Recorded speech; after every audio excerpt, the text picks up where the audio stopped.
Surviving the line takes you deep into a world where every step could be your last. In this chilling tale, an ordinary commute turns into a nightmare as unseen forces haunt those who dare to cross the line. As the tension rises, survival becomes a desperate game. Will you make it to the other side, or will the line claim another victim? My name is Joshua, or Josh for short. And I'm dead. It took me a while to come to this realization and to recall the circumstances around my death. It wasn't easy facing up to the truth, but I've since come to terms with it. Some of you might be familiar with my story if you've read my previous accounts. If not, I guess it's pretty simple really. I made a terrible mistake. And people suffered as a result. And I had to pay the price. I wasn't sent to hell. I could well have ended up there, so I suppose I should count myself lucky. My temporary home was a crumbling and decrepit apartment building inhabited by a motley crew of bizarre individuals. This wasn't hell, but I guess it was some kind of purgatory. Every one of my neighbors was dead, and we all had our stories to tell. The complex we were trapped inside was anything but pleasant. Still, compared to what sat beyond our walls, the building was a sanctuary. Nobody ever stepped outside of our building. Some had tried in the past, from what I'm told, but it never ended well. The outside was eternal night, nothing except for darkness under a ghostly pale orb. Our building was surrounded by a shadowland inhabited by unspeakable monsters and sadistic demons. As bad as it was in there, the outside was far worse. And I should know, because I'd already seen these vile creatures in action. But to be honest, I thought little of the hellscape after we first arrived in this realm. Because I wasn't alone in there. There were 3 of us living inside of this small and squalid apartment, 3 souls tied together in death, for better or for worse. Sally is my ex-girlfriend. More than that actually, she's the mother of my child. But I didn't discover I was a father until it was nearly too late. My second roommate was Milo, the man who I'd killed in a drink driving incident prior to my own death. I'd never faced justice for this crime on Earth, because Sally and I conspired to cover up Milo's death. Pretty screwed up, right? The 3 of us had been through a lot together, having literally fought through hell side by side. Still, the close confinement, boredom, and constant stress and anxiety gets to you in such a place. I don't know how long we'd been inside before the tension started to get to us. It was difficult to keep track of time in that realm. All I know is that the arguments became more frequent between the 3 of us, and we had few friends in this realm. The 3 of us were newcomers in their home and we weren't trusted. The block warden was a man called Marcus. He did his best to keep the peace, but it was a tough job and I could see him fast approaching breaking point. I watched this poor guy with his sullen eyes and pasty skin, and wondered what hell he'd lived through to arrive in this place. But whatever his story was, Marcus wasn't for sharing. I vividly remember the night when the first incident occurred.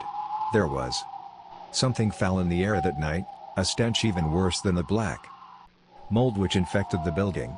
I remember having this foreboding feeling as I lay down on the hard mattress, staring up at the ceiling as I struggled to get some sleep. Sally lay beside me in the dark. My ex had nodded off about an hour before, although she remained restless, talking incoherently in her sleep. As the nightmares invaded her subconscious, I didn't know what was going through her mind but could hazard a guess. Our son was lost somewhere out there, on his own in an unknown level of the afterlife. Our boy had died alongside his mother in a freak car accident. I'd never even met our son, but still it pained me to think of him all alone. But I could only imagine what Sally was going through. For a mother to be separated from her infant child, I couldn't imagine a worse hell. I watched Sally suffer in her sleep for a while, covering my ex with a blanket and kissing her gently on the forehead. We weren't back together, and our relationship in there wasn't romantic. I felt no physical desire for her and don't think it was possible to do so in that purgatory. But the love we'd once shared together, those feelings hadn't gone away, even after death. I didn't think I could sleep that night, but finally I did drop off due to sheer exhaustion. But my slumber was anything but peaceful. Nightmarish visions invaded my dreams as suddenly I was back in the line, surrounded by snarling demons and trapped between heaven and hell. And then I was returned to the car, sealed in at the bottom of that damned lake as I smashed my fists against the windscreen in a futile attempt to break out. Once again, I was mesmerized by the dark water surrounding me but terrified by the wide-eyed predators which swam in rings around my sunken vehicle. Nightmares such as these were all too common. Unfortunately, but what followed next was a horrifying first. I shot up from the mattress, gasping in air as my whole body dripped with cold sweat. I'd awoken suddenly in a state of acute panic but couldn't say why. Disturbances were a frequent occurrence in this building, with bumps in the night happening around the clock. But this was something else. All my senses were heightened as I adjusted my eyes to the dark room, surveying my surroundings but finding nothing out of place. I listened intently but could hear nothing except for Sally's soft snores. All seemed in order. But still, I could tell something wasn't right. Call it a sixth sense, but I knew there was a threat I had to face. I looked to Sally and saw she was still asleep. I didn't want to wake her, so I got up carefully and quietly as I made my way to the bedroom door. Milo was sleeping on the hard couch in the living room, rolling over in discomfort. As I passed him, I looked down upon Milo for a moment and felt a mixture of emotions. Life would be a lot easier if Milo wasn't here, but Sally and I owed him a massive debt. He said he'd forgiven us for taking his mortal life, but as time went on, I wondered. I saw the looks he shot Sally and me and noted all the times he'd snapped at us. Frankly, who could blame Milo for holding a grudge? But there was more to it. I couldn't quite put my finger on it, but I reckon Milo was hiding something from us. He rarely spoke about his mortal existence, other than occasional references to his wife.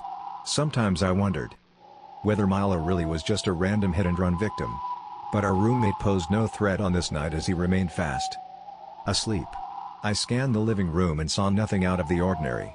Perhaps I was just being paranoid? But no. I had to trust my instincts. Slowly but surely, I made my way across the living room floor and reached out for the ragged curtain covering the window. With considerable reluctance I drew back the curtain, only to recoil in horror at what I saw. On the far side of the thin glass staring in at me was a huge eye, its white sclera a good 3 foot in diameter and black pupil as large as a dinner plate. I gasped, covering my mouth with my hand to prevent myself from screaming.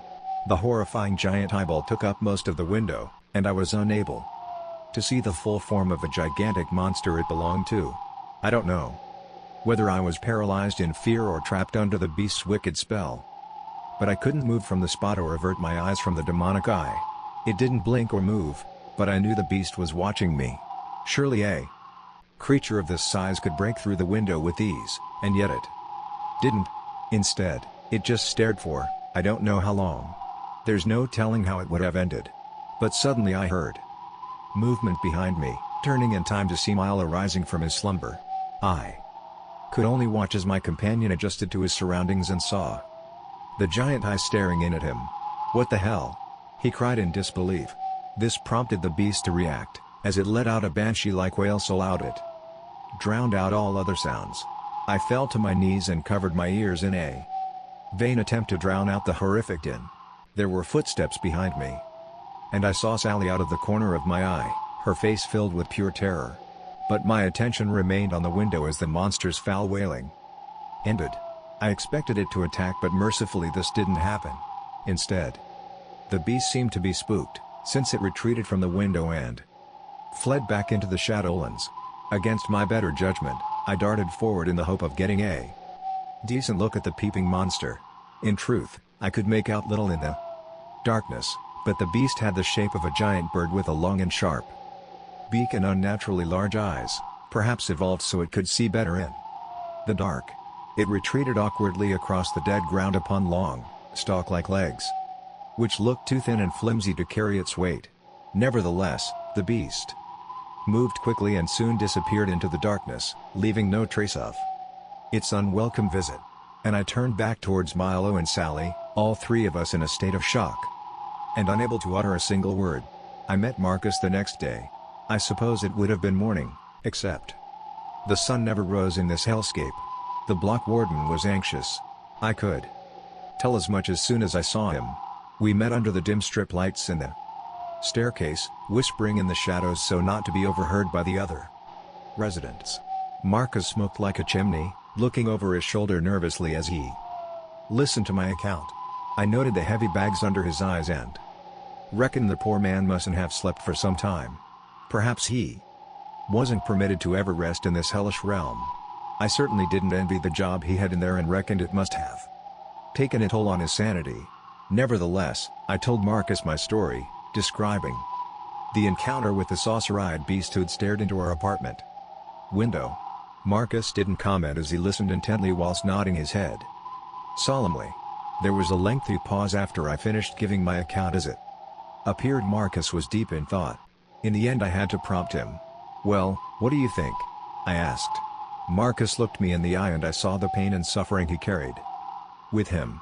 He sighed deeply before eventually replying, "This has always been a pretty weird place, Joshua. There's always an underlining danger and threat in the block. But there were also rules. I kept the peace as best as I could, and we survived, always waiting for the end of our respective sentences. Ours was a tough life, but it was just about survivable. So, what's your point?" I interjected impatiently. Marcus shot me a look, clearly angered by the interruption. I should have known better than to provoke a man on the edge. "My point is this," he answered through clenched teeth, "things are changing around here. The creatures who stalk the Shadowlands, they've always been out there, but they never came close to our building. That's all changed now, as you've witnessed." Marcus lowered his head and broke off eye contact before continuing in little more than a whisper. "And there's been other incidents too. Shadowy figures walking the corridors, packs of harpies attacking the wire mesh, pale-skinned demons jumping over the rooftops. This isn't a safe place anymore, Joshua. I don't know how long I can keep it together." I felt a cold chill run through me as the terrifying reality hit home. "I don't understand," I said nervously. "What has changed? Why is this happening?" Marcus raised his head, his lips forming into a half-grin as he answered. "You did. You and your two friends arrived and suddenly the whole place went to hell, if you'll excuse the pun." I ignored Marcus's attempt at dark humor, feeling incredulous at his accusation. "You think we're responsible for all this?" I exclaimed defensively. Marcus shook his head. "Not me. But the others are talking. They're scared and want somebody to blame. For what it's worth, I'm trying to talk them down." He paused briefly, looking over his shoulder once again before he next spoke. "I can hold them back for now, but if there's another incident, some of the residents are genuinely dangerous, Hastings, Dr. Marshall. Just watch you back, Joshua, that's all I'm saying." My anger subsided somewhat when I realized Marcus was actually trying to help us. I was still scared, of course, but at least Marcus had given me the heads up. I held out my hand for the block warden to shake, a small act to show my appreciation. Marcus seemed shocked by the gesture, staring at my extended hand in puzzlement for a moment. But finally he shook, and I noted how his palm was ice cold. Marcus went to leave, but I still felt I owed him one. I placed a hand on his shoulder as he turned, watching him flinch at my touch. "Hey man, are you doing okay?" I asked sympathetically. Marcus didn't meet my eye, however, pulling away and continuing up the staircase. "Yeah, I'm fine," he muttered. "I'm just having some trouble with my TV reception." I didn't know what he meant, but Marcus wouldn't elaborate as he disappeared up the stairs and retreated into his apartment. As it happened, we didn't have to wait for long until the next incident inside the building, the crisis which brought it all tumbling down. The three of us were sitting down to have a meal at the small dining table off our living room. This was Sally's idea. It was a ritual more than anything else. We were dead and so didn't need to eat. And the slop we had in front of us came out of a can and was far from appetizing. I played with the gruel on my spoon, not wanting to put it in my mouth. But then I glanced across the table and saw disapproval in Sally's eyes. I'd seen that look before. This was important to her and so I needed to play along, so I lifted my spoon up to my lips, placing the food inside my mouth. Before I started to chew, Sally smiled with satisfaction as she took a spoonful from her own bowl.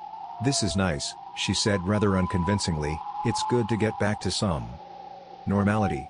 I smiled and nodded, not wanting to break the illusion. But Milo wasn't playing ball.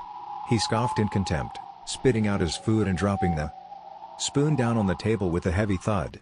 "Remember your table manners," Sally exclaimed. "Are you kidding me, lady?" Milo shot back angrily. "You really think we can play happy families in here? After everything that's happened? Are you crazy?" I opened my mouth to respond, but Sally beat me to it. "For God's sake, Milo. What's your problem?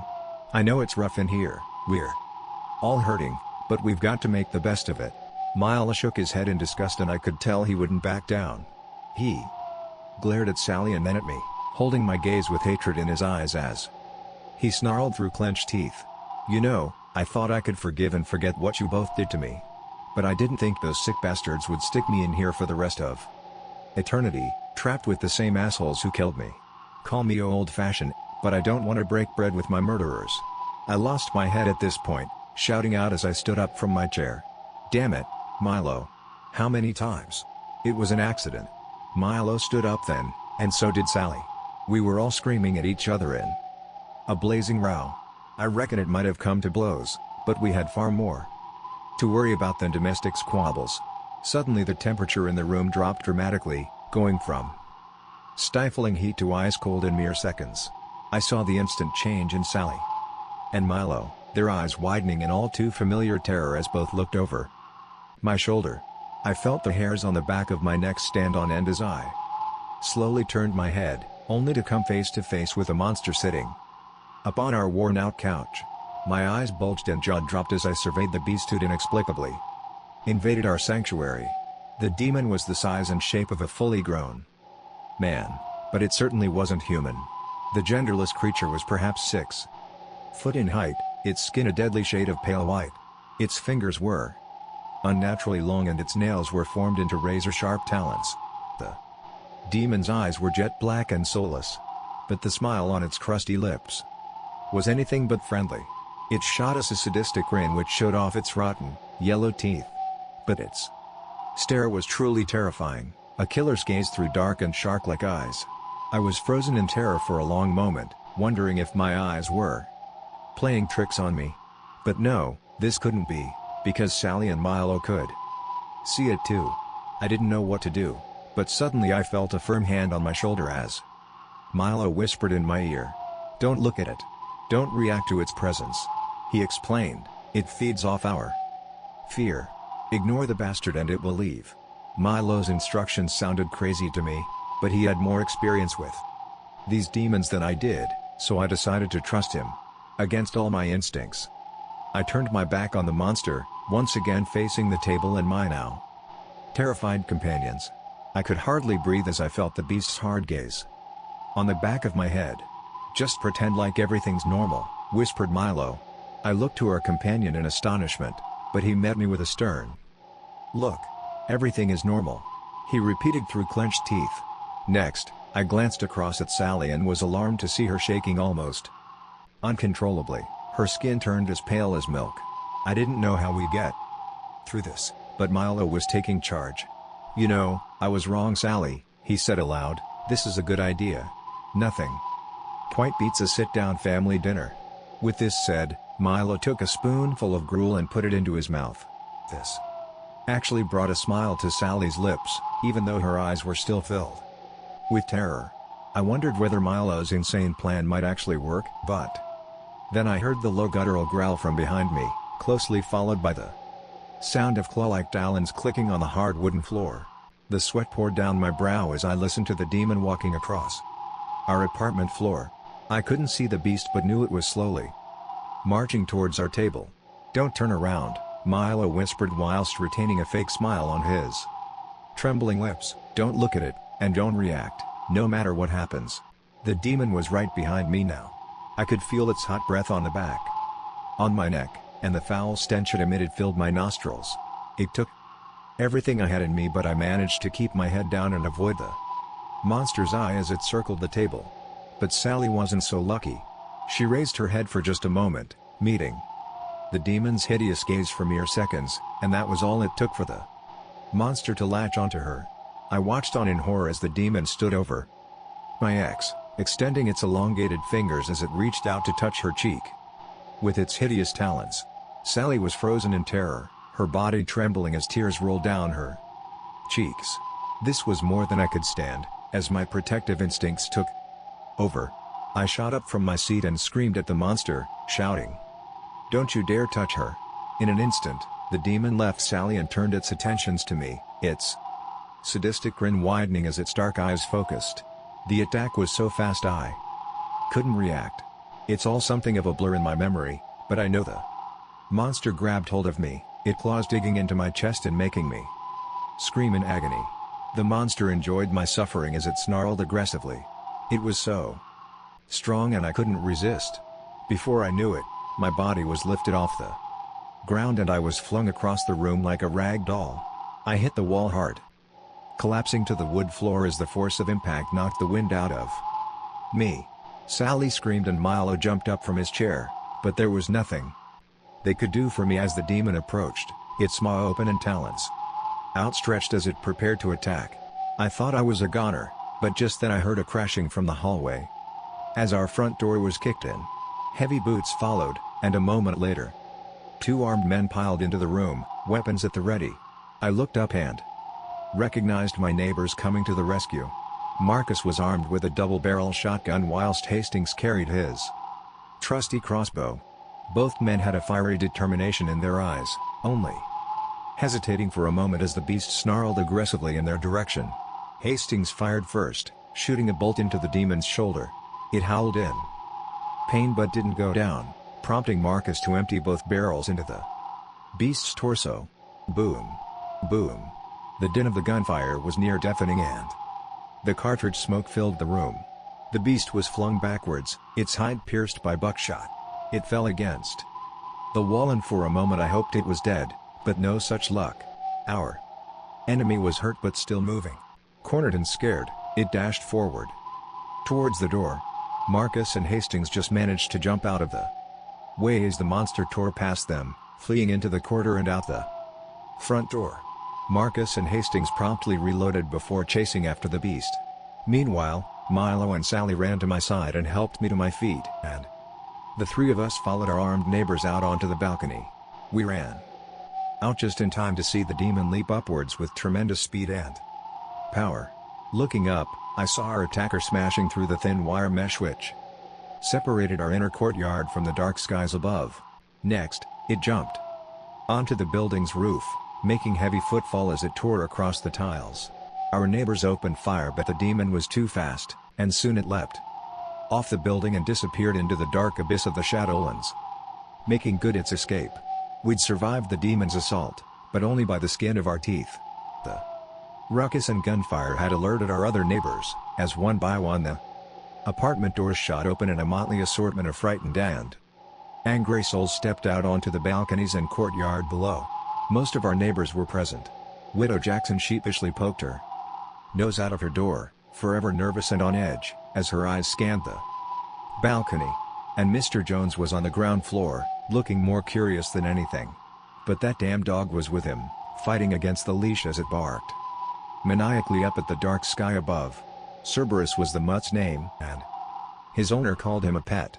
But Jones's animal was the size of a large wolf, and definitely not domesticated. And then there was Dr. Marshall, who sauntered out of his front door and onto the balcony across from us, blood on his shirt as his dark eyes surveyed the scene with a predatory zeal. It chilled me to look upon the so-called doctor. I didn't know exactly what he did inside of his apartment with those special deliveries from management, but the foul smell from his flat and the blood which seeped through the ceiling told a story. There were others too, neighbors who kept to themselves in this hellhole, just more lost souls serving their sentences for undisclosed sins. I scanned their faces and saw nothing but stress and fear. It seemed the entire community was on edge and one incident away from breaking point. It was Hastings who spoke first, turning towards the 3 of us with anger evident in his cold eyes. "You damn people," he spat, "you brought this trouble in with you. What the hell are you talking about?" Sally shot back in confusion. "I'm afraid he's right, dear," said Marshall, as he shouted across the divide. These disturbances have only increased in frequency and severity since the arrival of your group. There were murmurs of agreement from the other residents, and I could tell the crowd was turning against us. Marcus tried to argue in our defense, setting his shotgun down against the railings as he raised his hands defensively. "Come on guys," he said in a less than convincing manner, "this isn't the way we do things in here." "Things have changed," Hastings said firmly, his hands still firmly clutching hold of his crossbow. "What do you suggest we do?" Marcus asked nervously. "Cast them out," came the cry from Marshall. "Let them take their chances in the Shadowlands." "You can't be serious?" Mila shouted back. But the mob was rapidly turning against us, as a chant went out amongst our frightened neighbors. "Cast them out! Cast them out!" they repeated in unison. I looked to my companions and saw the shock and terror in their eyes. Marcus went for his gun, but Hastings pulled the crossbow on him. "Don't do it, old friend," Hastings warned, "you need to let this happen." The crowd started to move menacingly along the balconies towards us. The three of us backed off fearfully. I thought we could seal ourselves inside of the apartment but didn't think we'd last for long. Marcus continued to try and talk the mob down, but a moment later his eyes were drawn upwards. I saw the warden's face turn even paler and wondered what had spooked him. "Dear God," he said whilst pointing upwards, "look." Hastings grinned inanely as he continued to aim his crossbow directly at the warden's chest. "Come on man," he snarled, "do you really expect me to fall for that?" But Hastings should have listened. I heard the sound of scratching and tearing followed by the high-pitched shriek of something horrifying. Glancing up, I saw a red-scaled and winged monster crawling along the wire mesh and heading straight for the newly created hole in our thin protection. Its dark eyes lit up and its maw opened to reveal the sharp teeth within.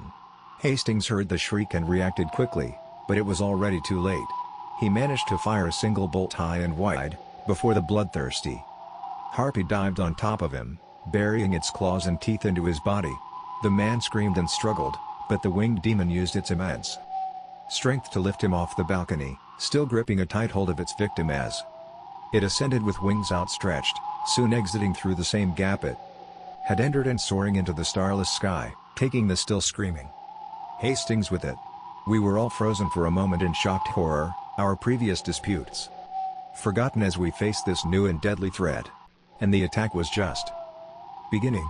Harpies always hunted in packs, and many more followed the initial incursion, using the gaping hole in the wire to gain access. The apartment complex was no longer safe, and all hell was about to break loose. Terrified residents attempted to flee back into their apartments, but few made it that far, as the winged demons descended upon them, literally tearing their victims to shreds in a bloody slaughter. Chaos ensued as several things happened at once. There were a series of loud bangs from inside Widow Jackson's apartment. The woman screamed as she ran back into her flat saying, "I'm coming Johnny. Don't be scared, baby." At the same time, a trio of harpies launched a brutal attack upon Mr. Jones. But Cerberus was there to protect his master. The wolf leapt into the path of the first demon, biting deep into its throat with all the fury in hell. The harpy shrieked in agony as the two beasts struggled on the ground, but the demon bled out within seconds. But meanwhile, the other two harpies attacked Mr. Jones, grabbing him by the arms as he screamed and struggled. Cerberus wasn't done fighting for his master though, as he leapt upon the second demon and tore at its wings. But it was too late for Jones, as the final harpy took hold of him, digging its claws deep before ascending. Cerberus barked desperately as he watched his master being taken, but the slaughter continued unabated. My attention was drawn back to Widow Jackson's apartment as a huge man charged out onto the balcony, screaming manically as his wild eyes scanned the courtyard below. He must have been 6 foot 6 inches tall and heavily built to boot. Although I noted how he wore childlike pajamas which were several sizes too small for him, giving the man an almost comical appearance. I assumed this was Widow Jones's errant son Johnny, who'd been confined to his bedroom until now. The man-child saw the demons feasting upon his neighbors and panicked, sprinting heavily along the balcony and heading for the staircase. Mrs. Jackson chased after her son, shouting his name frantically as she went. But sadly, the long-suffering woman didn't make it far, as a harpy descended upon her from above and pulled the shrieking lady upwards in a rapid and merciless attack. Events continued to move quickly as a pair of bloodthirsty harpies flew towards us, their vast wings flapping whilst their dark eyes focused upon us, their intended prey. Luckily, Marcus was alert to the danger, aiming his shotgun and firing twice. Boom! Boom! The buckshot tore through the winged demons, shooting them out of the sky. I watched with relief as the monsters fell down to the courtyard and reeled in agony on the cold ground below us. The imminent threat was neutralized, but we were far from safe, as the monsters picked off our neighbors one by one. "We need to get back inside," Sally said. "No," Marcus replied firmly, "we must get to the lobby. It's our only chance." We followed the warden's lead, running for the staircase as Marcus reloaded his weapon. I tried my best to drown out the awful din of the victim screams and demons biting into flesh, instead looking to Sally and taking her hand as we descended. We soon reached the dimly lit lobby with its cracked tiles and moldy walls. I don't know what Marcus had planned next, but the situation was still developing. Johnny was using all his considerable might to beat against the inner door, eventually smashing through. He then proceeded to pound on the second reinforced door, which was all that now stood between us and the Shadowlands beyond. We watched as the strong man attempted to break out, but the door was too strong for him alone. Suddenly we heard a growl and the ominous sound of something big tearing down the stairs behind us. We darted out of the way as Marcus raised his gun in anticipation of another attack. But it wasn't a harpy coming down the staircase, it was Cerberus. The huge dog ignored our party as it charged through the lobby and headed straight for the door. Cerberus struck the door with all his considerable weight, and the combined strength of the dog and Johnny forced it open. We were suddenly hit by a cold wind as our final defense from the Shadowlands was breached. And before we could do anything, both Johnny and Cerberus fled out into the darkness, heading in opposite directions. The man screaming and dog barking manically as both unwittingly ran into a hostile land. Marcus laid down his shotgun as he rushed forward, shouting something about barricading the entrance. But he stopped dead in his tracks when a figure emerged in the doorway, stepping out of the shadows so we could see his face under the flickering strip lights. I froze when I saw and recognized the entity who had shaped my journey through the afterlife. He might have been a ghoul, demon, or perhaps even an angel, with swirling vortexes in the place of eyes, smiling menacingly as he stood in the doorway whilst wearing a full tuxedo and bow tie, thus appearing entirely out of place in this grim hellscape. I think all my companions knew who he was, Marcus included. I had never learnt the entity's true name and had simply christened him as the Dark Man. All I knew was that he held immense but not total power. But perhaps he could decide our ultimate fate. All four of us stood frozen to the spot as the Dark Man entered the lobby, the soles of his shoes clinking against the tiles as he came. At least, I assumed there were only four of us, but I jumped in surprise upon hearing a familiar voice from behind us. "Ah, our patron. Such a pleasure to receive a visit from management." I turned around and came face to face with Dr. Marshall, a thin and unnerving smile etched across his pasty cheeks. The doctor had somehow survived the massacre on the balconies, more's the pity. I wanted to challenge him, but my attention was drawn back to the Dark Man as he spoke out in a booming voice. "Gentlemen and lady, I'm glad to see you all made it through our latest test. Time is of the essence, so let me cut to the chase. This complex is no longer viable. You cannot stay here and must move on." "Move on? How?" Marcus asked. "You will leave through this very door and walk the Shadowlands," the Dark Man answered. "Are you crazy?" Mile shot back, "Those monsters out there, they'll kill us." The Dark Man's grin widened and he made a point of standing aside and pointing out into the darkness. And, in front of our very eyes, two lines of white light lit up, a pathway leading through the Shadowlands and out towards the distant horizon. I felt the cold chill of déjà vu as my mind was thrust back to the terror I'd experienced after death. "Some of you have faced this test before," the Dark Man explained. "The others will learn soon enough. It's simple really. All you need to do is stay inside the white lines and walk. Nothing can hurt you as long as you stay within the lines. Keep on walking until the end and then you'll all face your final fate. There's nothing more to it. Why should we? Sally demanded. We've all suffered enough already. I don't want to play your games anymore. The dark man didn't miss a beat as he calmly responded to Sally's outburst. I'm afraid you don't have a choice, madam. This structure will cease to exist in the very near future. You must walk the line or face the Shadowlands without my protection. Believe it or not, I am trying to help you. Sally didn't have an answer to this. I heard her making that nervous clicking sound with her tongue, and this reminded me of our past life together. No one spoke in the tense moment which followed, and I believe we all made a collective decision. The dark man turned to leave, offering us a final piece of advice before he disappeared into the dark abyss. Stay focused on your objective, stay in the lines, and work together. These are the rules that will see you through. And with that, he stepped into the shadows and vanished without a trace. We all stood in the lobby for a long moment, speechless and unsure of ourselves. We knew what had to be done, but I think the four of us were reluctant to take the first step. But Dr. Marshall held no such inhibitions as he stepped forward with a spring in his step and spoke jovially. Come on folks, you heard the man. There's no time like the present. To my astonishment, the twisted physician marched out into the dark wasteland without a hint of fear, acting like he was simply going for a stroll in the park. I shook my head, thinking that Marshall must be completely insane. Nevertheless, he had taken the lead, and we all had to follow. And so the four of us reluctantly stepped across the tiled floor and towards the doorway. I hesitated at the last, as every instinct in my body told me not to step outside. In the end it was Sally who persuaded me, taking my hand and shooting me a sweet smile that reminded me of better times. However, there was a steady determination in her eyes as she spoke. We need to do this, Joshua. It's our only chance of getting back to Kevin. I thought of the son I'd never met and the fact he was all alone out there. And this gave me strength. Sally stepped out first and I followed. Milo was next out of the door and Marcus was the last to leave. We walked single file within the lines, trudging through mud as a cold crosswind hit us. We could see little beyond the light emitted by the lines.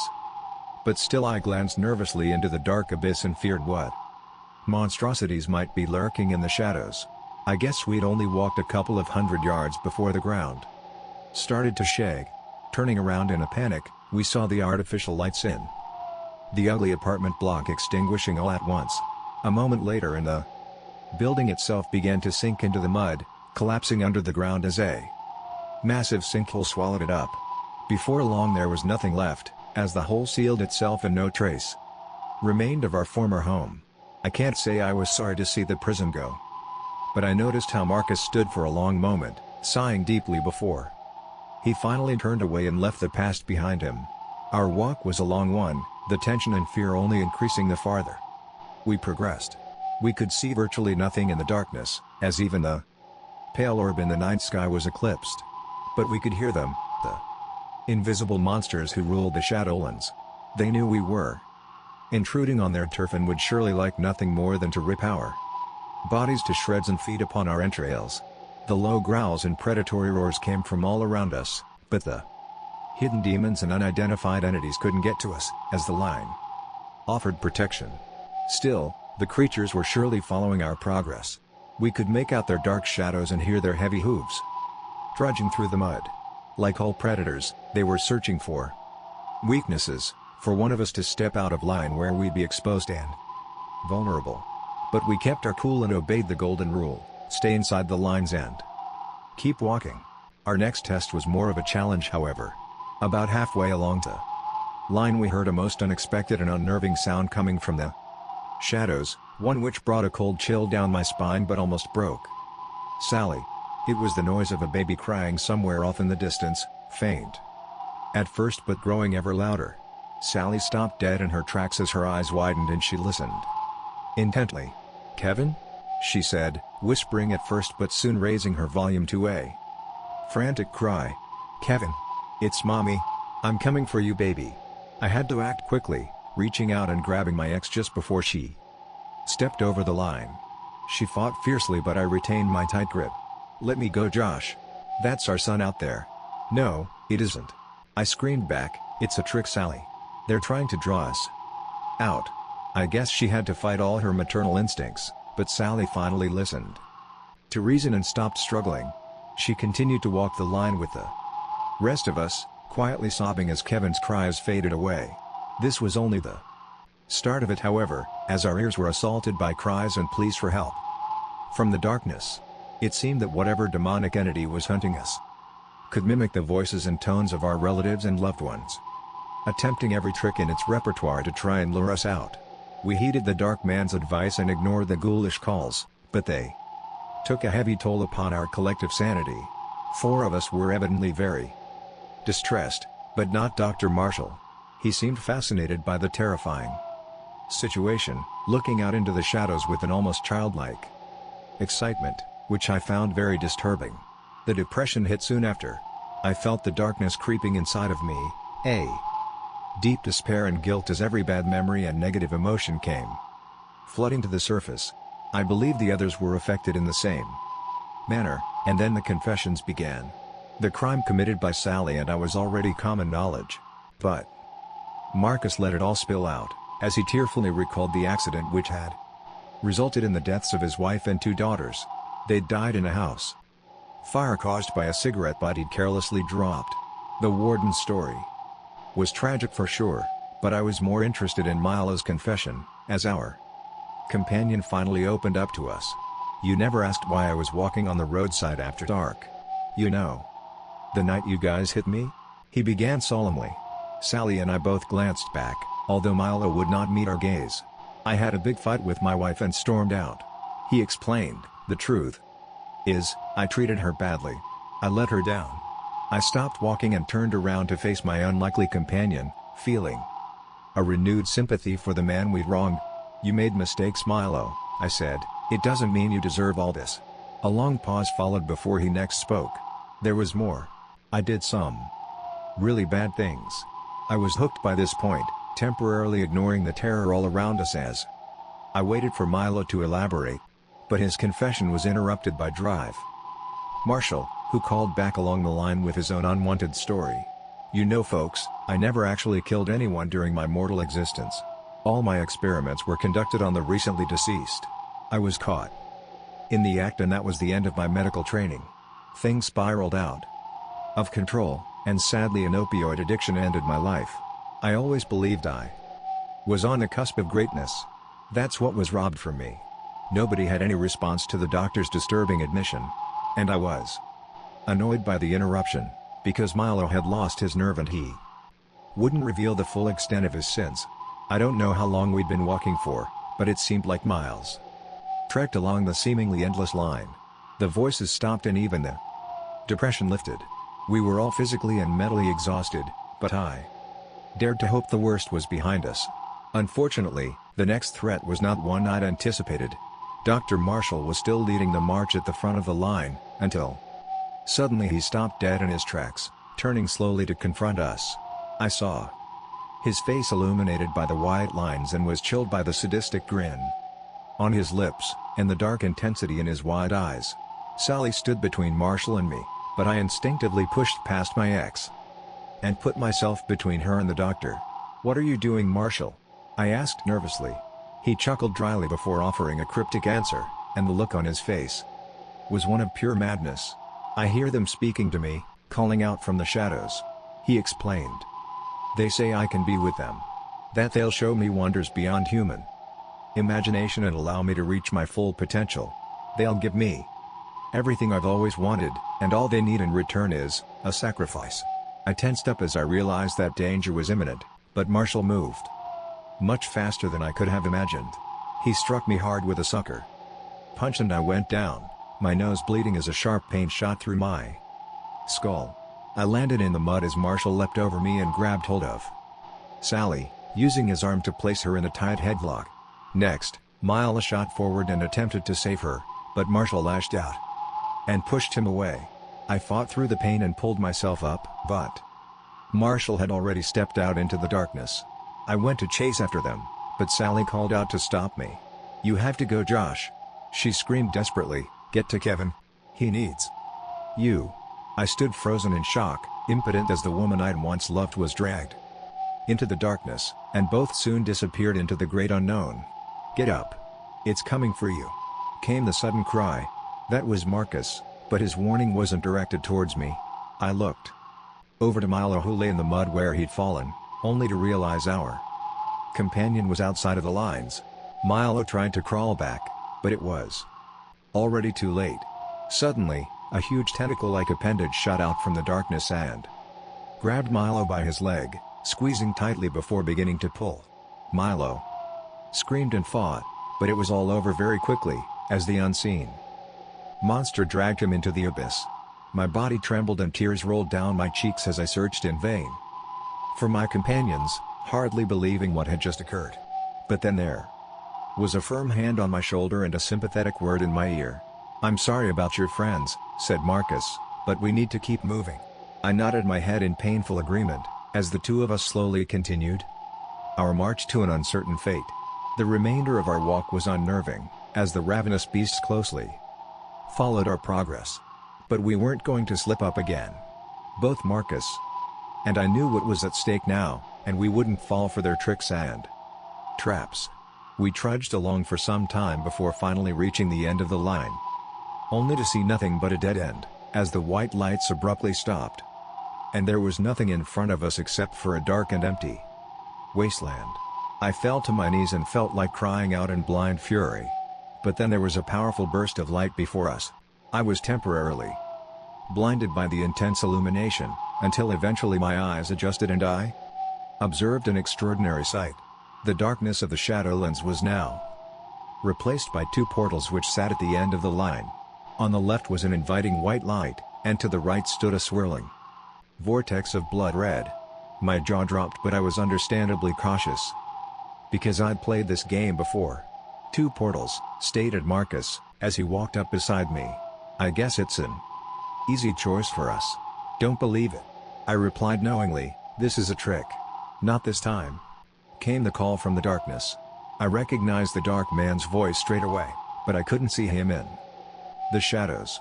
It hardly mattered, however, as the supernatural entity was merely present to deliver his final instructions. "No more tricks, gentlemen. This is the end of the line, literally in this case. The portals are exactly what they appear to be. The light leads to a better place, and the vortex to somewhere less pleasant. I am sorry, gentlemen.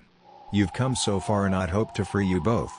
But sadly it's out of my hands. Only one of you can pass into the light. The second must enter the vortex and go to that other place, for a time at least. I can't make this decision for you gentlemen. You'll need to resolve this yourselves." And that was it, the dark man's final test. I felt sick to my stomach, hardly believing the situation they'd put us in.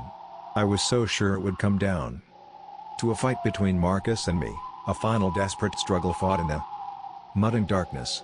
I turned to face the warden whilst expecting the worst, but I was surprised to see a sad resignation on his face, as Marcus smiled faintly whilst placing a firm hand on my shoulder. "You know, Joshua, I've spoken to my wife since I got here," he explained solemnly. "Don't ask me how, but I managed it. I've begged her for forgiveness, but she isn't ready to give it." He sighed deeply before continuing. "I don't blame her. I guess I still have penance to make. I miss my girls so much, but they've got their mother to look after them, wherever they are. But you have a son, Joshua, and he's all alone. It should be you who walks into the light. I'll find my own way, when the time is right." I was overwhelmed with emotion upon hearing those words and awestruck by Marcus's selfless sacrifice. "I don't know what to say," I sputtered. "You don't have to say anything," was the warden's firm reply. "We'll go together. On three." Marcus and I stood side by side, him facing the vortex and me the light. He counted down and we ran forward in unison. The bright light consumed me, pulling me out of the darkness and dropping me somewhere new. As I write my final account, I am sitting on green grass with the sun shining down upon me. I'm surrounded by beauty and life in a pristine and colorful garden, but what brings me the most joy is my son. I watch as Kevin crawls along the soft grass before me, laughing joyfully as He experiences this paradise through the eyes of a child. Kevin is loved and safe, but it pains me that his mother isn't here with us. Perhaps one day, Sally will make her way back to us, but sadly this is beyond my control. As for me, I don't know whether this is justice or whether I truly deserve this second chance. But I can't dwell on the mistakes of the past, as I spend eternity trying to make amends.